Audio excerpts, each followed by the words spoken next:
to play the shitty games that suck ass. He'd rather have a buffalo take a diarrhea dump in his ear. He'd rather eat the rotten asshole of a roadkill skunk and down it with beer. He's the angriest gamer you've ever heard.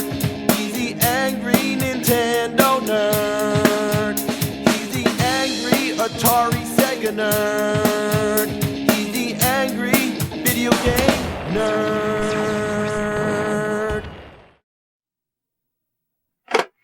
You want to know a recipe for shit? Take a movie, put it on NES, and you got yourself some shit. But let's go even more extreme. Let's take one of the best movies ever made, Jaws, by one of the best directors, Steven Spielberg. And then, let's give it to the game company that has made more fucking shitty games than anybody else. You see that little rainbow right there? LJN. Now we're talking shit. LJN. What we're dealing with here is a shitty game-making machine. It's really a miracle of electronic evolution. All this machine does is joke and cheat and make shitty games, and that's all. What the hell? I hit something? What did I hit? Oh, nothing. That's what it was. I hit nothing. That's what happens. You're sailing around, and then you get stopped at pure random, and you have to abandon your ship and fight jellyfish and stingrays. I guess they had to come up with some sort of idea of other sea creatures you can fight besides just Jaws. But that's all they could come up with? Yeah, just get some enemies that go vertical and some that go horizontal, and you're all covered. There's no room to explore. You can go down till you touch the bottom, and that's it. You might as well be trapped in a fishbowl. All you're doing here is killing time until the game decides you can go back to the boat. Then you can sail around again until you hit something else. It's sort of like RPG style, where you run into battles at random. But here, it's always the same undersea scenario. Nothing changes. Just fighting jellyfish, stingrays, and occasionally a baby shark. Uh-oh, here comes a fin. Could that be... Bam! Yep, you've hit Jaws. It's funny how the shark's name has become known as Jaws, even though nobody ever called it that in the movie. Well, at first, you're thinking, how could this be Jaws already? I mean, it's so early in the game. But yes, this is it. This is Jaws. You've only been playing the game for maybe 5 minutes, and you're already fighting the final boss. Seems like a short game, but there's one catch. Jaws' power meter goes down slower than the hairs grow on a moose's scrotum. You can attack him all you want, but as soon as the game decides to bring you back to the surface, Jaws' energy is fully restored. The only way to beat him is to level up your power so that you can inflict damage faster. You get power when you reach one of 2 harbors located on opposite sides of the screen. But these harbors don't give out power for free, you gotta pay. The general accepted form of currency in this square mile patch of secluded water in the middle of God fucking knows where is shells. Yep, shells. They like their shells a lot. Once you get enough shells, you trade them in at the harbor for another power level. You can't go to the same harbor twice in a row, you gotta keep going back and forth. That's the only thing that keeps the game going longer. The whole thing is just powering up so you can fight Jaws. That's all there is to the game. What a waste of time. Isn't that the point of video games? To waste time? Well, the entertainment you'd get from this fuck heap is more shallow than a puppy dog's piss puddle. You'd have a more stimulating time separating a pile of whoppers from rabbit duties. To make things even more tedious, every 2 seconds you hit something and have to go back underwater. To a certain extent, this is helpful because you need to collect shells, but it happens way too often. I didn't even move the length of a gnat's dick. The underwater scenes are extremely easy, but sooner or later, you're gonna die just because your attention span's fading. It preys on your boredom. Also, if you let a shell fall to the bottom, you'd better be careful. Oh man! These jellyfish are coming up from hell. And it's a long way from hell for them to not make their mark, so you better watch it. It's best to avoid the ocean floor, as tempting as it may be. Oh, whoa! They lure you down there with bonus items like crabs and starfish. But no, you gotta tell that ocean floor to go fuck itself. I don't want your starfish and crabs, asshole. It's easier to rack up shells during the bonus stages, which also occur at complete random. So we're throwing bombs on jellyfish. Seriously? You can get a submarine, which always seems to happen as a surprise. It's one of those tiny orange submarines. Yeah, you know the kind that are smaller than people and have an unlimited supply of torpedoes? As soon as you're ready, you fight Jaws. If you stay on the top of the water, Jaws can't hurt you, but you can't hit him either. It may be a glitch. I wouldn't be surprised. After you drain Jaws' energy, there's still one last part of the game, where you have to stab Jaws with the tip of the boat. It's like the fourth movie, Jaws the Revenge. You have to wait for him to be at the right spot. It seems like something that just happens out of pure luck. Smile, you son of a... And that's all there is to this game. We're gonna need a bigger ass to shit out this fucking turd.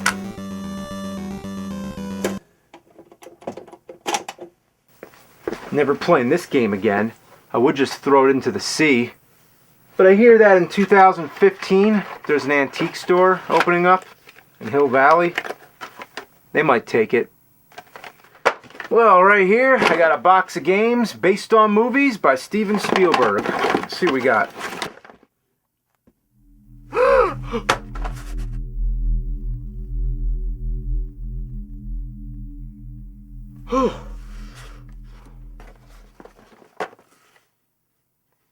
Looky, looky, I got hooky. Yeah, they made a game of Hook. You may or may not like the movie, but you probably wouldn't say it's one of Spielberg's best. In a fair world, that might balance out and mean the game is half decent. But no, life isn't fair. Isn't that fun, trying to read text with a fairy flying in the way? Get the fuck out of the way, Tinkerbell! All I can read is, by collecting food, Thudbutt has explosive results. What? Is that supposed to be Robin Williams? Yeah, it looks as much like Robin Williams as a woolly mammoth looks like 3 leprechauns carving the solar system into a northern red oak tree. His sword looks like a paintbrush that he's holding by the bristles. Couldn't they give you a longer sword? What are these? They look like logs of shit. Yeah, shit. It's getting old, I know. Well, maybe we'll just say they look like soggy granola bars that are soggy because they've been thrown in a toilet bowl next to a log of shit. The goal is to collect different kinds of fruit or shoot basketballs into hoops or do other stupid things. If you make it to the end of the stage without doing these things, then you fucked up and you gotta go back and do it all over. Whenever you touch these leaves, they always take you somewhere you don't want to go, and you don't have the option to jump off. Why does Peter Pan's feet get stuck to the leaves? It's amazing how many games in the NES library tried to be side-scrollers and failed. The weapon is puny, the controls suck, and it's nothing like the movie. It's a miserable experience that assaults your eyes and ears with horrible graphics and music. What about your nose? If it was possible, I'm sure the game cartridge would come with an air duct that pervades the room with the rancid odor of a skunk that's dyed up a horse's ass. Ugh. You know what kind of games I like? Good ones?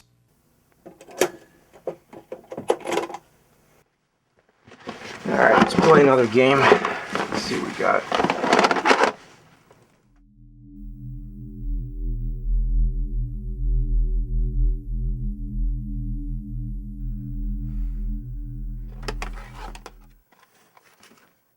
Super Schindler's List 3D? Nah, just kidding. It's Jurassic Park. Hold on to your butts. Well, the graphics aren't bad. The dinosaurs on the menu screen, on the continue screen, and in the game all look good.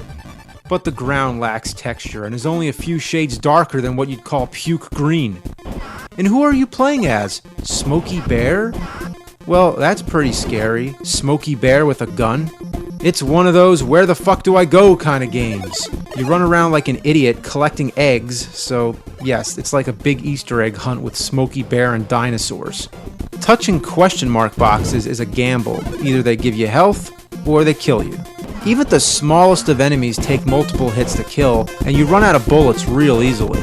Good luck finding any more, the game is real stingy with ammo. Half the time I get lost because I don't realize these are doorways. You should be able to see straight through, rather than covering it up with a fucking wall. And what's the big deal with collecting eggs? Is he trying to make a giant omelet? I bet the ending of this game is Egghead from Batman saying excellent. When it comes to Jurassic Park games, they're far from extinct. Way too many of these games to count. Let's step it up to 16-bit with the Sega Genesis version. Did the T-Rex say Sega? The opening scene where the T-Rex breaks loose is actually terrifying. Yeah, being a young kid, playing this game all alone in your room, late at night, with the lights out, and that crazy strobe effect starts making the room flicker, yeah, that was some scary stuff. The graphics are appealing, and the animation is good, but sometimes it's too dark. It's a mess of gnarled vines and platforms. You're never sure exactly where you can go. You have the option of playing as either Alan Grant or the Velociraptor. It's tough playing as Grant because you have to constantly switch between different weapons, and it takes too long.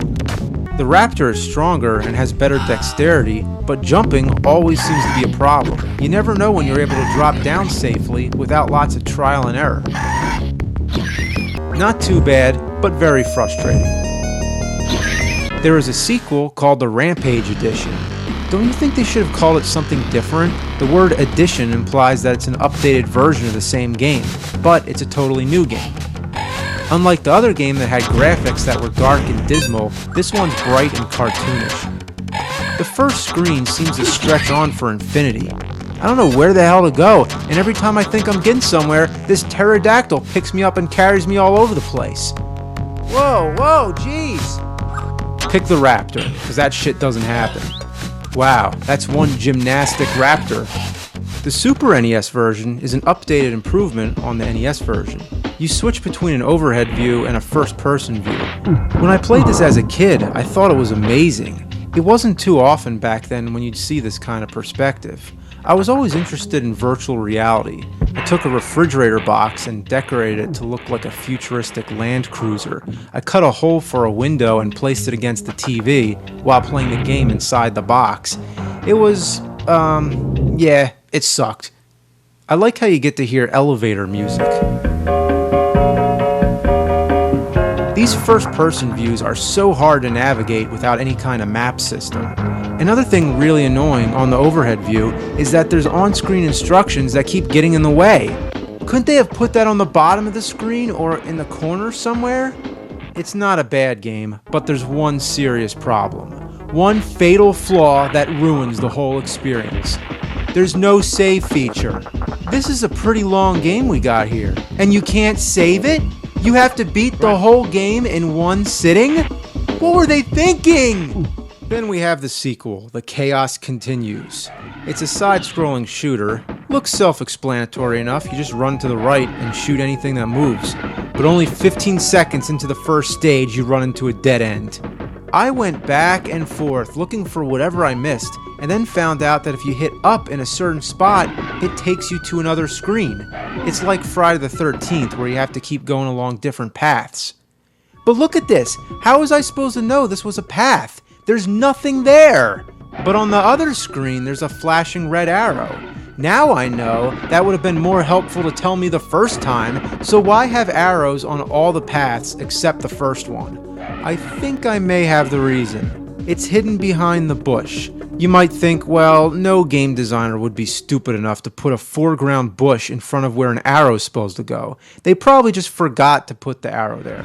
Well, I can prove this, because there are some parts in the game where you can see an arrow going behind the bush. They covered the arrow with a bush! What a total fuck up.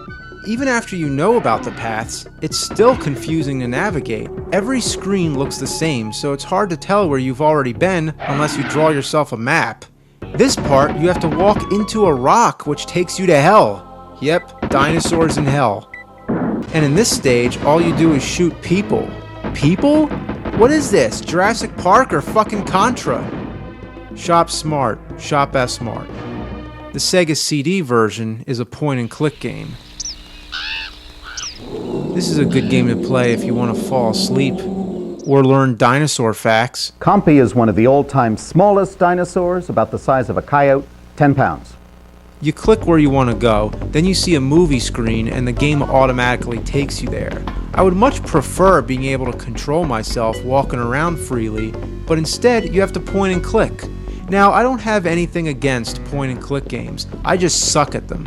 I can't figure out where to go. I've been searching around this room for an hour, and all I can find are locked doors and a crate that I can't open. I found some pliers. Maybe I can use them on the crate? Nope, that doesn't work. Can I use them on the door? Nope, can't do that either. Can't go here, can't go there. Can't do this, can't do that. I suck at these games. The 3DO version is the strangest by far. Who are these people? That's supposed to be Sam Neill? That's supposed to be Jeff Goldblum? They were able to license Jurassic Park but couldn't use images from the movie? What we have here is a bizarre series of minigames. What is this? Space Invaders with Jurassic Park characters? Yeah, shoot all the Dennis Nedrys. Wow, they really came up with good ideas for these minigames. Didn't you always want to be a dinosaur footprint bouncing an egg around? This should be an 80s arcade game, not a cutting-edge 3DO game. Super Glove Ball was better than this shit. There's a driving stage with a vehicle that's impossible to keep under control. One faint tap of the button sends you flying 1,000,000 miles per hour, and there's no brakes. Even the rivers and different terrain don't slow you down. The music and sound effects are beyond god-awful. They're Satan-awful. Is that the Triceratops saying hey? Oh, look at this. You're a tiny microscopic speck flying around in circuit chip land shooting 3.5-inch floppy disks. What does this have to do with Jurassic Park? What were they thinking? Wait a minute. What does it say on the floppy disks? Dump? It says dump? How appropriate. This game is a bunch of anal dump. Sadly, the best part is sort of a rail shooter where you're zapping Dilophosaurs with lasers.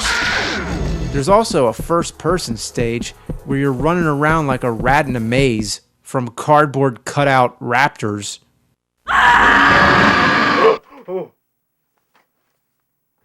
There's a driving stage where you're trying to outrun the T-Rex. It's nice to be playing what resembles an actual scene from the movie. But who's driving the car? I don't see any hands. Are you a ghost? Why would a T-Rex be chasing a ghost? There'd be no meat to eat. I guess the hand could be like on the bottom part of the wheel, you know, or like maybe driving with the knee or something. But that's some pretty casual driving for somebody who's being chased by a fucking T-Rex. I could see it like, hey, I'm stopping at Dunkin' Donuts. You want me to pick you up some coffee? Oh, what's that? Oh, it's just some fucking T-Rex behind me, yeah. What an asshole. By the way, remember the pirates in the movie?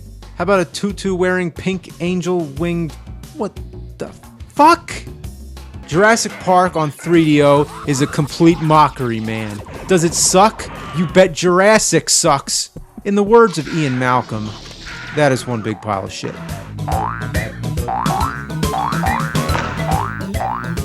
The problem with all these games is that the power to make them doesn't require any discipline. They took the movie without any responsibility. They stood on the shoulders of Steven Spielberg and Michael Crichton to accomplish something as fast as they could, and before they even knew what they had, they patented it, they packaged it, they slapped it on a plastic game cartridge or a CD, and they sold it. Here's an Atari 2600 game I got, and it's probably the strangest cover in my whole collection. E.T. Go Come? What the hell does it mean by E.T. Go Come? And is this supposed to be E.T.? Next to a piece of purple toast with blueberry jam? A balloon? What are all these things? What kind of game is this? It doesn't work properly on my TV. I can only see half the screen. I'm guessing this is because it's a European game. So let me try it on an older TV. Now I can adjust the vertical hold. And there we go. It resembles Pac-Man, but is actually the European version of a game called Aliens Return. It doesn't live up to the cover in any way. The idea is to keep touching these horseshoe-shaped rooms to make pieces of your ship appear while avoiding evil aliens. That's pretty much it. Now, even though this game says E.T. Go Come on the cover, it is not the E.T. game. Oh no. Now I gotta make something perfectly clear. I play shitty games so that innocent gamers don't have to. But there's one game I never play.